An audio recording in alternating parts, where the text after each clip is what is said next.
Thank you, Deputy Speaker. Mental Health Week, which took place earlier this month, was an opportunity to acknowledge the prevalence and relative normality of mental ill health, to recognise that all of us will have friends, family and colleagues who at times struggle to cope with life and work and who may keep this to themselves because there is still an unhelpful and unnecessary stigma attached to being mentally unwell.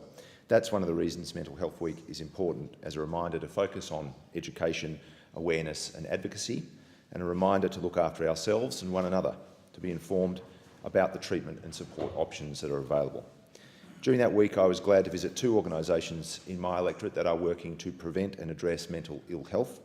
I was very glad to speak at an event held by IFAP, the Industrial Foundation for Accident Prevention, which operates both an offshore and maritime training centre as well as a workplace safety training centre. IFAP works on the basis that mental health is just as important as physical health, and that's reflected in their training. Naturally, the main driver of this approach is the need to protect and help people who experience or may be at risk of experiencing mental illness. But research highlighted by the Human Rights Commission indicates that job stress and other related psychosocial factors are emerging as the leading contributors to the wider burden of occupational ill health. A total of 3.2 days per worker are lost each year through workplace stress, and Australian businesses lose around $6.5 billion each year that could be reduced through early intervention and better treatment for employees who are at risk. Deputy Speaker, I'm glad that IFAP is supporting employers and employees alike in the shared cause of ensuring that protecting good mental health is part of a safe and healthy workplace.